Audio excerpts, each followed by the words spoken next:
Bueno, ¿qué tal? ¿Cómo les va? Eh, Vamos a continuar trabajando en este video el texto de Freud sobre el chiste. Después de la presentación que hicimos en el video anterior, la idea es trabajar en este video y en los siguientes un poco las tres partes en las que Freud divide este libro. Y vamos a comenzar por la parte analítica, que es la primera, la parte A de esta obra de Freud. Yo voy a tratar de ir presentándoles un poco el esquema, alguna especie de guía, de lectura de esta parte, de los puntos más importantes que la componen,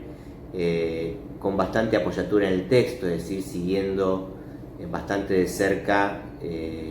la letra de Freud, leyendo algunos pasajes y algunos ejemplos que son muy importantes para entender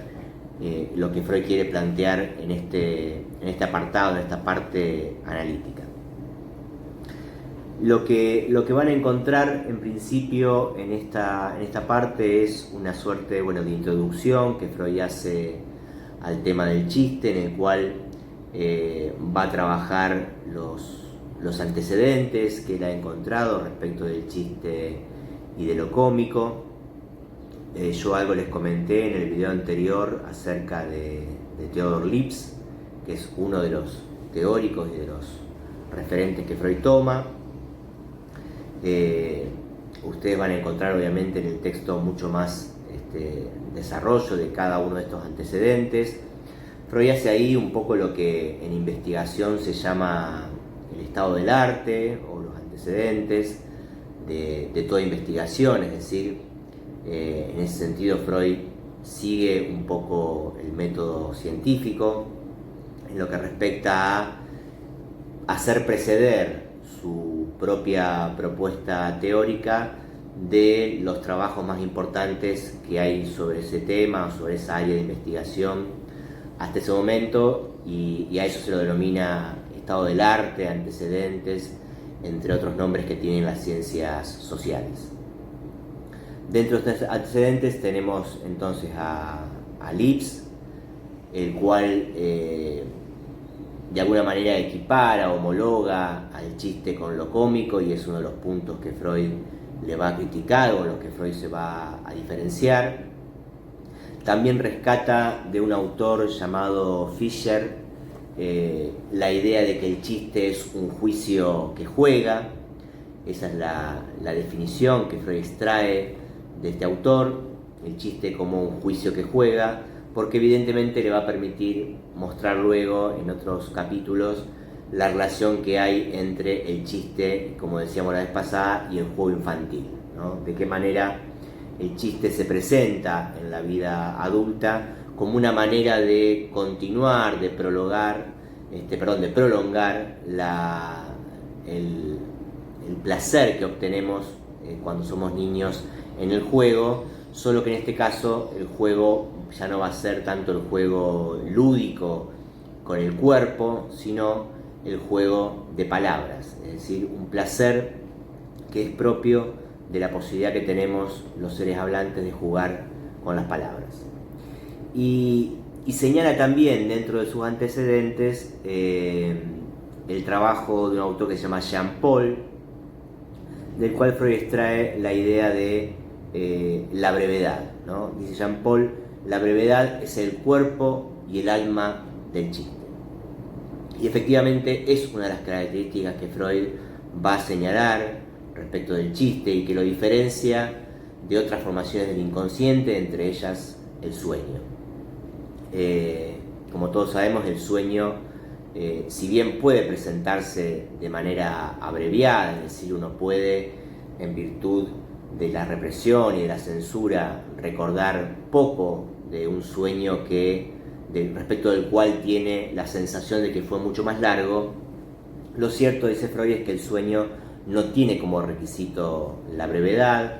pues el sueño puede ser largo o puede ser corto, y eso no modifica lo esencial de esa formación del inconsciente, mientras que en el chiste, esto que en el sueño es una contingencia, en el chiste se presenta como una condición necesaria, ¿sí? Que el chiste sea breve, que se llegue en un tiempo relativamente corto al remate del chiste, que es lo que produce la gracia, es una condición para que el chiste sea considerado bueno, para que sea un buen chiste, ya que aquellos chistes que se alargan demasiado, donde se pone demasiado el acento en la historia, en el desarrollo de la historia, no generan para Freud el mismo efecto de placer que aquellos chistes que tienen un remate relativamente rápido y en lo posible abrupto. Freud se va a proponer a partir de estas tres fuentes, de estas tres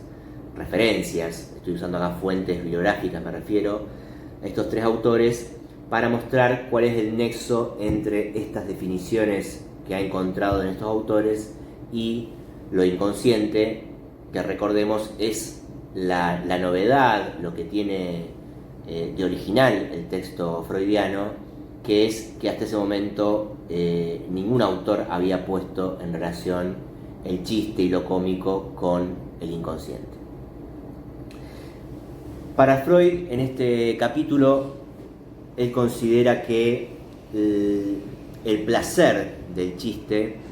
tiene dos fuentes, es decir, obtenemos placer en un chiste a través de dos fuentes principales, que son lo que Freud llama acá la técnica, por un lado,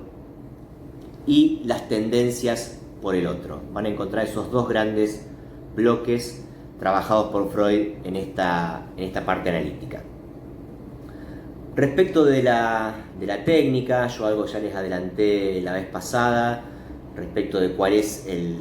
inventario que podemos hacer de las 6 grandes técnicas. Acá Freud comienza planteando 3 técnicas principales y después va agregando subdivisiones y agregando alguna otra técnica en función de hacia dónde lo va llevando un poco el desarrollo de su trabajo. Es decir, evidentemente es un texto que Freud fue escribiendo a medida que lo iba pensando, ¿no? No tenía una idea acabada acerca del chiste, sino que va avanzando y va haciendo desvíos y aclaraciones y ampliaciones, vuelve sobre algunos puntos que ya había planteado antes, sobre ejemplos que trabaja en esta parte y que luego los retoma en otras, con lo cual se nota en su escritura que Freud va pensando y al mismo tiempo escribiendo este texto, con lo cual no es raro encontrar que haga algún comentario, algún señalamiento al principio y que después lo retome, lo amplíe o bien lo modifique, se corrija y se rectifique respecto de algo que fue planteado más al principio. Respecto de la técnica, Freud divide a los chistes en dos grandes grupos en lo que refiere a la técnica. Uno son lo que él llama los chistes en la palabra, los chistes que podríamos vincular a la forma, es decir, son aquellos chistes donde la gracia, el efecto placentero que obtenemos radica fundamentalmente en la palabra, es decir, en la forma que ese chiste tiene y no tanto en su contenido, ¿no? No se trata de aquello de lo cual el chiste habla, lo que nos produce gracia, sino la manera, la forma en que está presentado ese mismo contenido de pensamiento, esa misma idea que podría aparecer de manera no chistosa en un sueño. El mismo contenido de pensamiento podría presentarse bajo la forma justamente de un sueño, bajo la forma de un síntoma o incluso bajo la forma de un acto fallido, mientras que en el chiste lo que lo caracteriza, lo que lo hace gracioso es justamente que tenga esa presentación de esa forma, de esa manera y no de otra. Esos son los chistes en la palabra o los chistes cuyo placer reposa en el juego de palabras. Y tenemos por otro lado una segunda clasificación de la técnica, que son los chistes en el pensamiento, que son los chistes donde el acento sí está más puesto en el contenido, donde no es la forma lo que nos produce la gracia, sino que es el contenido ideico, el pensamiento que el chiste hace pasar, ¿no? Que en otra condición, en otro contexto hubiera estado reprimido, no podría haber alcanzado la conciencia por su vinculación con lo reprimido, y que el chiste logra, mediante sus artilugios, hacer pasar ese contenido de pensamiento. Si bien esta clasificación Freud al principio la sostiene entre la forma y el contenido, o entre la palabra y el pensamiento, lo cierto es que Freud va a terminar admitiendo más adelante que lo esencial del chiste radica en la forma, ¿sí? De ahí que Lacan diga que en definitiva todo chiste reposa en una estructura formal, en una técnica que es en última instancia una técnica verbal, una técnica del significante, justamente porque a Lacan también, al igual que Freud, le va a interesar el chiste en su aspecto formal, en su aspecto significante, más que en su aspecto de contenido o en su aspecto, podríamos decir con Lacan, de significado. O en todo caso, como venimos viendo cuando trabajamos metáfora y metonimia, ese significado o ese contenido del chiste va a estar supeditado, va a depender de la forma, va a depender de la técnica significante. Si se produce algún sentido nuevo, si aparece algún contenido de pensamiento, va a ser en todo caso preponderante la forma por sobre ese contenido. En términos puntualmente ya del tipo de técnicas, de la variedad de técnicas que Freud encuentra, Freud plantea en principio tres, que son la condensación, la múltiple acepción del mismo material y el doble sentido. Lo que tienen en común estas tres técnicas iniciales para Freud es que en todas hay un ahorro en la expresión. Esto que decíamos Freud toma de Fischer y de Jean Paul, la idea de la brevedad del chiste, acá es planteada por Freud en términos de un ahorro en la expresión. ¿Cómo podemos entender este ahorro en la expresión? Y que ya vincula evidentemente al chiste con cierta economía, ¿no? Ustedes saben que el inconsciente para Freud tiene una dimensión tópica, una dimensión dinámica y una dimensión económica, y que Freud trabaja en el texto de lo inconsciente. Acá el chiste queda vinculado fundamentalmente al aspecto económico. Hay una economía del chiste, hay un ahorro que el chiste produce,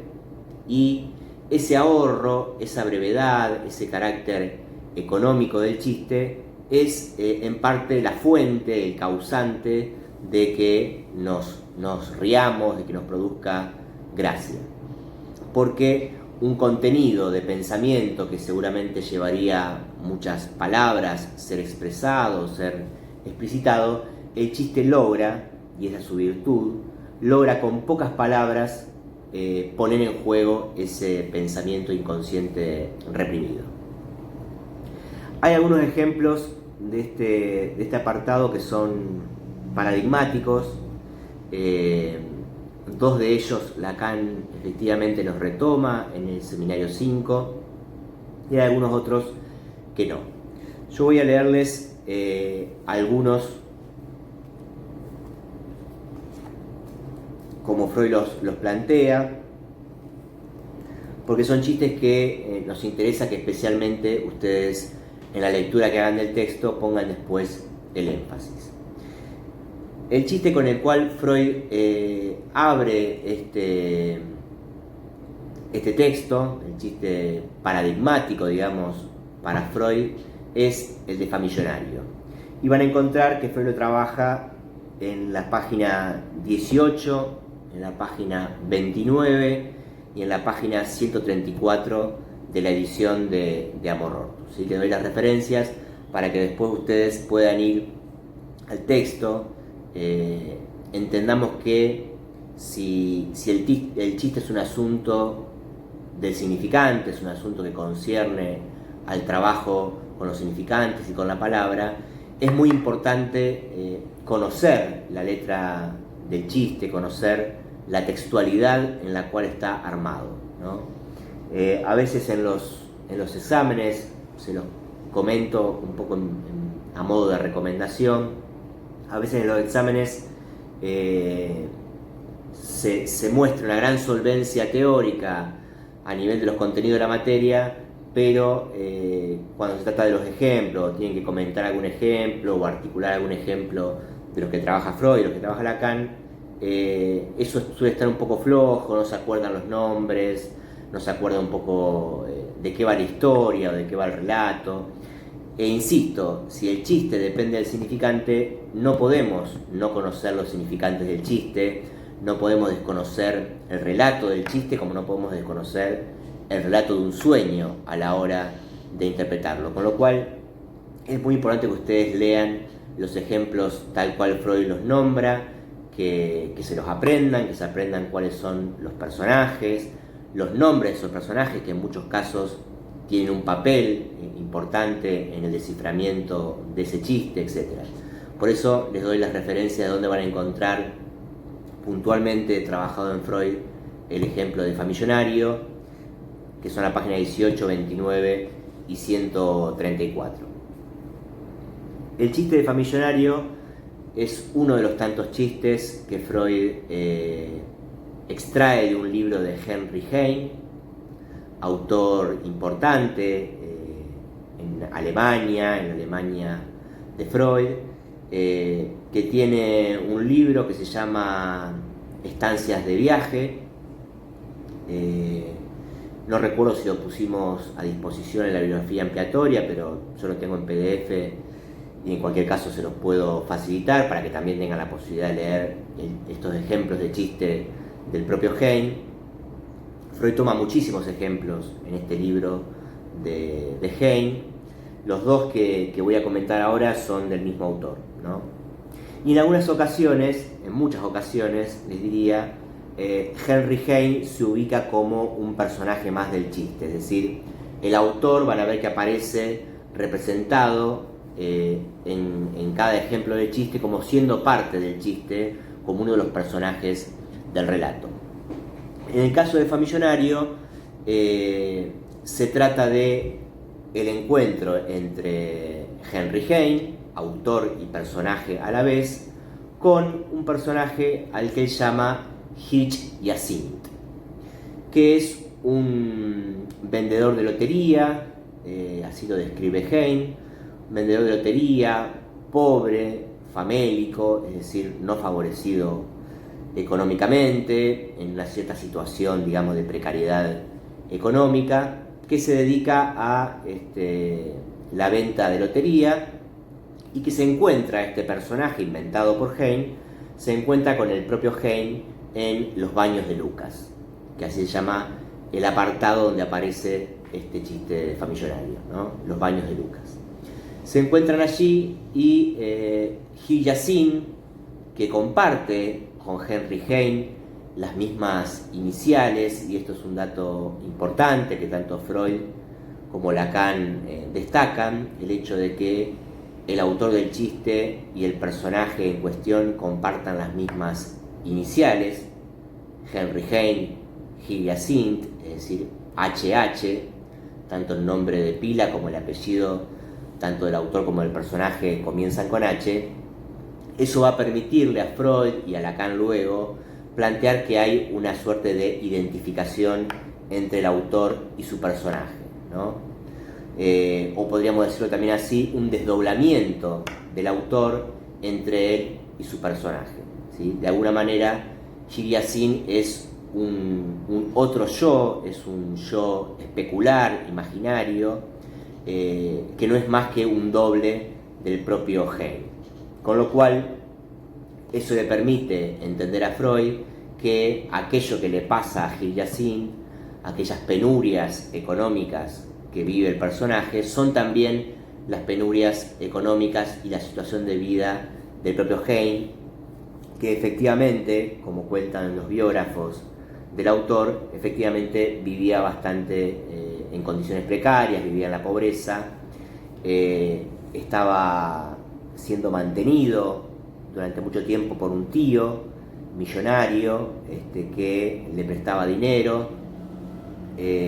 para que Heine pudiera dedicarse a la poesía, que era su pasión, pero que era una actividad que evidentemente no le daba demasiado rédito económico. Con lo cual, insisto sobre este punto, van a ver que lo que le ocurre a Hiyazin de alguna manera tiene que ver con la historia del propio Heine. El diálogo o el relato que hace Heine dice lo siguiente, que él se encuentra con Hiyazin y Hiyazin le cuenta que en cierta ocasión se había encontrado él limándole los callos, también era pedicuro, Hyacinthe era vendedor de lotería y pedicuro. Él se encuentra con el gran Rothschild, Nathan el Sabio, así se llama el otro personaje del cuento. Se encontraba limándole los callos a este hombre poderoso, Nathan el Sabio, mientras le estaba escribiendo unas cartas a los reyes. Tenemos ahí varios elementos que hay que retener. La posición de Hiyazin respecto de este hombre poderoso, del gran Rothschild, es la de estar claramente a sus pies, ¿no? Literalmente, como un pedicuro, él se encuentra a los pies de este Rothschild, con todo lo que eso simboliza de la posición social, es decir, está este hombre poderoso que se cartea con los reyes en las alturas, ¿no? En un estamento social elevado, y está Hiyazin, pedicuro, pobre, ¿no? En un estrato social inferior, limándole los callos a los pies de este poderoso. Y Hiyazin se dice en ese momento que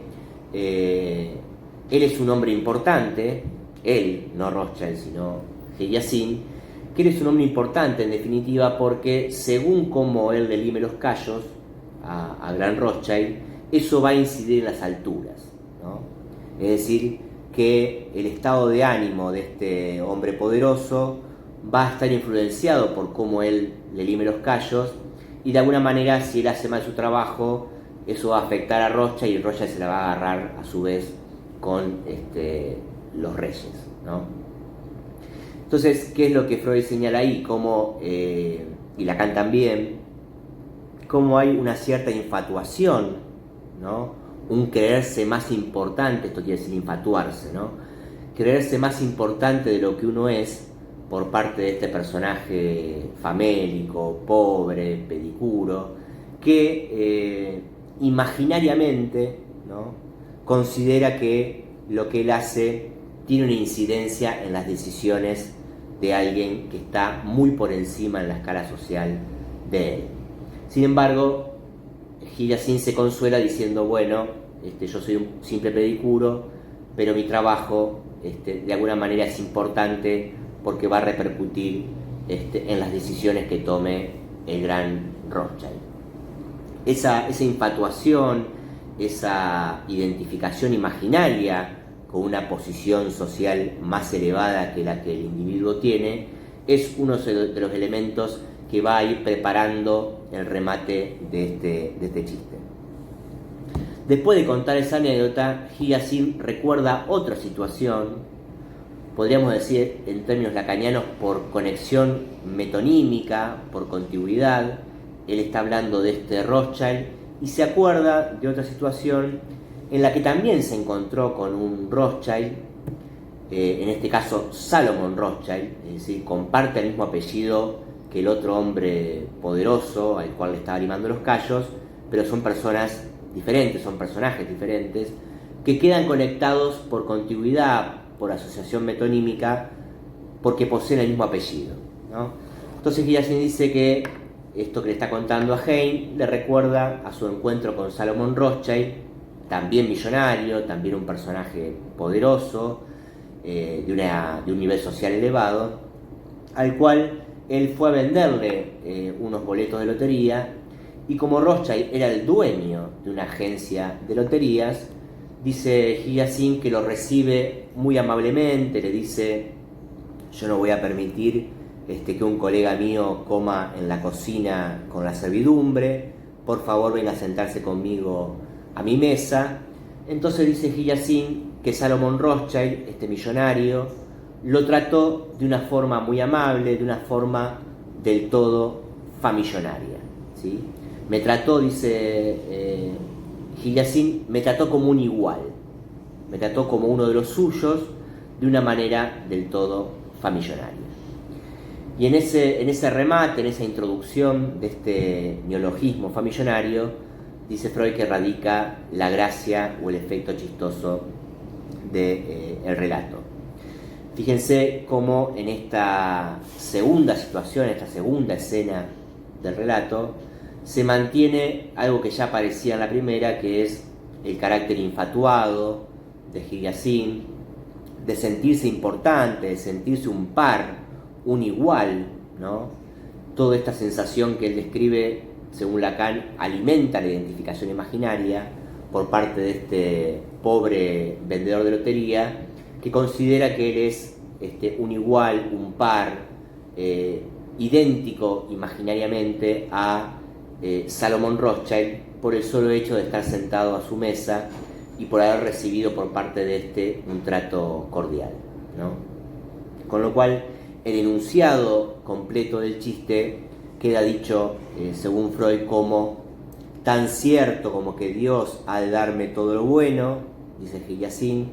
me encontraba yo sentado junto a Salomón Rothschild cuando éste me trató como un igual de una manera del todo famillonaria. Freud ahí trabaja estas cuestiones acerca de la posición de Hiyazin y la posición de los Rothschild, ¿no? Recuerden que hay dos Rothschild en el relato, y cómo en ambos casos Hiyazin se siente más importante de lo que realmente es, al punto de considerar que tuvo no solo un trato familiar, sino un trato familiar como puede recibírselo de un millonario, y que ese trato,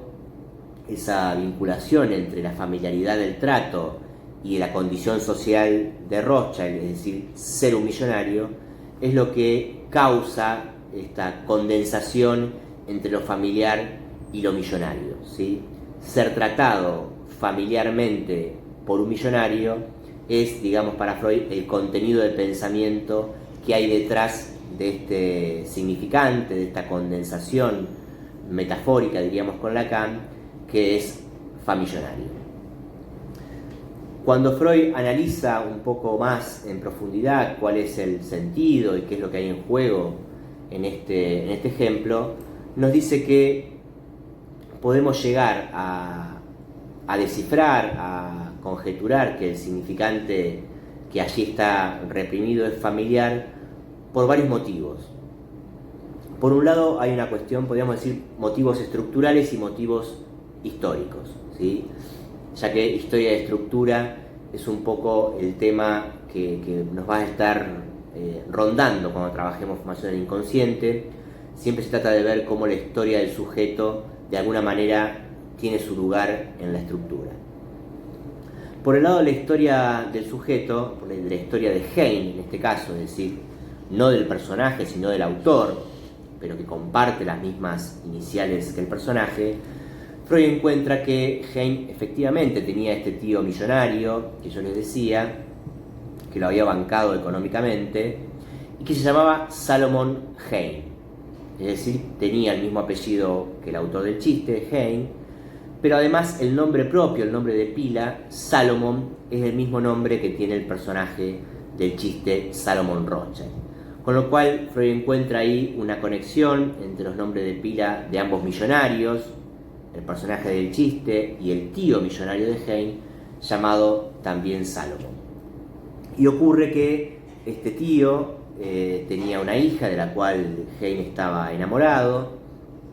y a la cual le había pedido su mano en su momento a su tío, y su tío se lo había negado justamente por la condición social y económica que tenía Heine. Con lo cual, dice Freud, en este chiste aparentemente inocente y que nada tendría que ver con la historia del autor, encontramos elementos para pensar que efectivamente Hay algo reprimido que tiene que ver con lo familiar, con esta relación de Hein con su tío y su deseo de casarse con su prima, que no le es permitido por parte del tío, y entonces el chiste trastoca esa situación de prohibición, de impedimento, la trastoca, la deforma y presenta un personaje que, contrariamente a la situación real de Hein, es tratado con familiaridad por un millonario, es bien recibido, cuando en realidad no era esa su situación real con el dinero y con la gente millonaria. Con lo cual, el chiste, al igual que el sueño, también se presenta, en este caso, como una realización de un deseo inconsciente, reprimido, que Hein tenía de ser tratado por un millonario llamado Salomón, ¿sí? Tratado con una familiaridad que el tío efectivamente no le daba por el hecho de impedirle casarse con su hija. Es un elemento, dice Freud, al conocer la historia del autor, que encontramos por la cual familiar es reprimido, no puede pasar a conciencia más que condensándose, encastrándose, dice Freud. Es un chiste también de condensación y de encastramiento de las palabras. Solo puede aparecer lo familiar si es a condición de encastrarse con lo millonario. Pero además también hay un aspecto estructural, les decía, formal, que permite leer, en este caso, por qué el significante familiar es el reprimido y no millonario, y es que si prestamos atención al neologismo, al término famillonario, efectivamente el significante millonario, que es uno de los elementos del neologismo, pasa completo al campo de la conciencia, o diríamos en términos de Lacan, está por encima de la barra de manera completa. Millonario está contenido en famillonario, todos los fonemas y todas las letras que componen el significante están presentes, mientras que en el caso de familiar, solamente algunos fonemas, que son justamente los que comparte con millonario, son los que logran pasar, pero de la palabra propiamente familiar solo tenemos el fa. Es decir, que ese fa de famillonario funciona para Freud y también para Lacan como un indicador, como un índice en el enunciado de aquello que está siendo reprimido, del significante reprimido, que es familiar. Este segundo aspecto lo vamos a retomar un poco después, cuando trabajemos el seminario 5 de Lacan, pero se los dejo apuntado ahora a título de mención, porque son las dos maneras, por el lado de la historia y por el lado de la estructura, de la que podemos dar cuenta de cuál es el significante reprimido y de cuál es, en definitiva, para Freud, el pensamiento inconsciente, que este chiste, por la manera de presentarse justamente bajo la forma de un chiste, hace posible pasar algo que la represión no hubiera permitido que acceda a la conciencia. Otro ejemplo paradigmático de chiste para Freud en este apartado es el becerro de oro. Yo se los he comentado en algunas consultas. Acá también aparece Hein como un personaje del relato. Se encuentra en este caso Hein y Philippe Soulier, un poeta, un personaje de ficción, un poeta, es decir, es un encuentro de dos poetas, el autor Hein y el personaje Soulier, que estando en una especie de restaurante, de bar, ven entrar por la puerta un hombre millonario, un hombre adinerado, y ven ustedes cómo en los chistes de Hein el tema del dinero insiste, es una constante. Son muchos chistes de judíos los que hace Hein era judío, Freud también, por eso hay cierta proximidad, digamos, entre los autores. Hay muchos chistes de judío en este libro y muchos chistes que tienen que ver con la cuestión del dinero. Y esa cuestión del dinero, no solo por la cuestión de los judíos, que en la cultura popular están asociados al dinero y a ser personajes muy tacaños y avaros, sino también porque la historia de Hein, su mala situación económica y sus pocos recursos monetarios, hacen que el dinero efectivamente sea un tema para Hein, y por eso es que de manera inconsciente el autor tramita sus cuestiones con el dinero haciendo chistes con ese asunto, ¿no? Entonces ven entrar en este chiste, ven entrar un hombre adinerado y un montón de gente rápidamente se aglutina, se conglomera alrededor de este personaje poderoso y millonario que acaba de entrar, lo que genera que Soulier, uno de los personajes del chiste, le comente a Heine: mira cómo el siglo XIX todavía sigue adorando al becerro de oro. A lo que Heine le responde rápidamente: me parece que para ser un becerro está un poco entrado en años o está un poco viejo. ¿Cuáles son los dos puntos importantes de este chiste para que entendamos un poco en qué punto a Freud le parecía esto gracioso, ¿no? O por qué la respuesta de Heine tendría cierto aspecto risueño?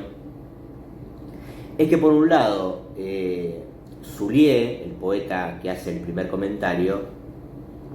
apela a una metáfora, diríamos con Lacan, apela a una figura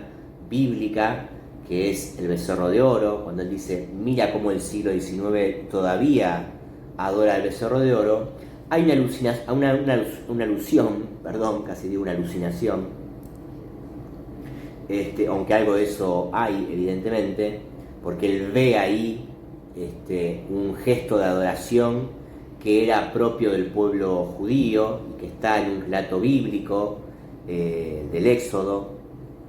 Después les puedo pasar exactamente cuál es el parágrafo del Éxodo donde está contada esta anécdota bíblica, donde aparece la figura del becerro de oro al cual alude Soulier. Y es importante que ustedes conozcan también esa historia bíblica para entender cuál es el sentido de este chiste. En el Éxodo se narra, como ustedes quizás sepan, si no se los comento, se narra en esa parte del Antiguo Testamento el éxodo justamente del pueblo judío por parte de Moisés. Moisés Dios le asigna la misión de llevar al pueblo judío a la tierra prometida, con lo cual se embarcan en una travesía que se conoce como Éxodo, en la cual pasan por el Mar Rojo, y ustedes deben conocer quizá la anécdota de cómo Moisés separa las aguas del Mar Rojo para que el pueblo judío pueda seguir avanzando en su camino a la tierra prometida. Y en determinado momento del pasaje bíblico se detienen a descansar a los pies del monte Sinaí, y Moisés sube a la montaña a orar y a hablar con Dios, y el pueblo judío se queda en la base de la montaña esperando la vuelta de Moisés. La cuestión es que Moisés se demora en su retorno, el pueblo se empieza a impacientar, empieza a dudar si Moisés va a volver, si efectivamente el Dios de Moisés existirá o no, y son presas, dice la Biblia, de una situación de angustia, de mucha incertidumbre, frente a la cual deciden fundir todo el oro que llevaban consigo y crear un becerro con ese material, una estatua de un becerro, que es un animal importante en la mitología cristiana por cuestiones que no vienen al caso ahora, pero saben que un becerro es un ternero joven, es la cría de la vaca. Crean un becerro de oro al cual empiezan a adorar como si fuera un dios, ¿no? Es decir, sustituyen su creencia en el Dios de Abraham y en el Dios de Moisés por una creencia en un falso Dios hecho de dinero. Con lo cual, cuando Moisés vuelve de orar y de hablar con Dios, vuelve ya con las tablas de los 10 mandamientos, que Dios escribió en principio con su propia mano, es decir, las tablas originales de los mandamientos fueron escritas por el propio Dios. Moisés baja con esas tablas, ve al pueblo que está adorando al becerro de oro, es decir, a este falso Dios, al Dios del dinero, al Dios del oro, y enfurecido arroja las tablas de los mandamientos, las cuales se rompen en pedazos, con lo cual después Moisés tiene que reescribirlas de su propia mano, tallarlas en piedra, con lo cual, ahí hay todo un análisis para hacer respecto de los mandamientos, porque son los mandamientos que Moisés transcribió de lo que Dios le había dicho, ya que las tablas originales quedaron perdidas. Ese es un poco el relato bíblico. Fíjense de qué manera la expresión de Soulier no solo es una metáfora muy interesante, sino que condensa, como toda metáfora, condensa un montón de ideas y de referencias, ¿no? Fíjense toda la historia bíblica que hay detrás de la expresión: mira cómo el siglo XIX todavía adora el becerro de oro. En esa pequeña frase de Soulier está condensada, aludida por alusión, ¿no? La historia bíblica del becerro de oro. Con lo cual, lo que Soulier metafóricamente estaría diciendo allí es que el siglo XIX todavía se presta a la adoración de falsos dioses, ¿no? Es decir, en virtud de ver cómo la gente se amontona ahí alrededor del millonario, del poderoso que acaba de entrar, Soulier, con cierto sarcasmo, digamos, y cierto desdén para la actitud de la gente, dice: mirá cómo todavía la gente se pavonea ahí, se va a hacerle el juego a la gente poderosa y millonaria, como se hacía en la antigüedad con un becerro de oro, ¿sí? Pero el término ahí es adoración, por eso es que se puede leer como una metáfora, ¿no? El becerro de oro ya en sí mismo es una expresión metafórica, porque el becerro está sustituyendo como significante a Dios. Se adora al falso Dios, al becerro, como se debería en realidad adorar a Dios, y eso es un poco lo que Soulier con su comentario cuestiona o critica de la actitud de esta gente, ¿no? La cuestión es que Freud señala ahí que, a diferencia del ejemplo de Famillonario, que es un chiste de condensación, un chiste que con Lacan vamos a considerar metafórico, en el caso del becerro de oro, la gracia no está en la ocurrencia de Soulier, que dice esta frase, sino en la respuesta de Heine. Si el chiste hubiera quedado acotado, hubiera terminado, digamos, en la expresión de Soulier, podría haber sido un chiste metafórico en el cual uno se reiría del ingenio de Soulier de decir de esa manera graciosa: mira cómo la gente todavía adora a los poderosos y a los ricos, decirlo con un recurso poético, literario, llamando a ese millonario becerro de oro. Ahora bien, como el chiste no concluye ahí, sino que Heine le responde algo, lo que Freud considera es que en este chiste la gracia radica en la respuesta de Heine, de decirle: me parece que para ser un becerro, este hombre está un poco entrado en años, o este hombre ya es demasiado viejo, ¿no? Es decir, dice Freud, que se produce allí un desplazamiento, ya no un chiste por condensación, sino un chiste por desplazamiento, en el cual el acento psíquico que había puesto Soulier en el becerro de oro, en relación al dinero, Heine, por su respuesta, toma una parte, descompone, vamos a decir así la metáfora, toma la cuestión del becerro y deja de lado el oro, y toma el becerro en su sentido literal, es decir, como un animal joven, como un ternero, cría de la vaca, y que este hombre millonario que acababa de entrar evidentemente no cumplía ese requisito, porque era un hombre ya mayor, un viejo, que tenía poco de becerro, es decir, tenía poco de ternero. Es decir, que para Freud la gracia allí no está en el carácter metafórico de la expresión becerro de oro que usa Soulier, sino en este desplazamiento que para Freud es un desplazamiento de acento psíquico, ¿no? Que Soulier ponía en el oro y Heine pone en el becerro como animal, literalmente. Siempre las metáforas, esto es muy importante señalarlo, las metáforas siempre pierden su sentido o se descomponen, se desarman como metáfora si uno las toma literalmente, ¿no? Es decir, si uno quiere responder a una metáfora de manera literal, no puede, porque la metáfora no es literal, la metáfora siempre es más poética, es por alusión. Entonces, si alguien nos dice: alcanzame un vaso de agua, que es un ejemplo que damos en la consulta, si alguien me dice: alcanzame un vaso de agua, si yo tomo literalmente ese pedido, esa demanda, y desarmo la metáfora, le voy a decir: mirá, vasos de agua no existen, te puedo dar un vaso de plástico con agua, o un vaso de cerámica con agua, pero no el vaso de agua, ¿no? Porque vaso de agua efectivamente es una expresión metafórica, ¿no? Entonces, si uno toma la metáfora de manera literal, que es lo que le pasa muchas veces a algunas personas que no entienden los chistes, ¿no? Cuando el chiste es muy metafórico, es un chiste por alusión, ¿no? Y uno toma las palabras de manera literal, no entiende la metáfora y se pierde el chiste que están haciendo, ¿no? En este caso, Hay no se pierde el chiste porque evidentemente entendió la metáfora de Zulié, pero decide estratégicamente descomponerla y poner el acento en el becerro como animal para decir este millonario de becerro, es decir, de joven, no tiene nada. Bien,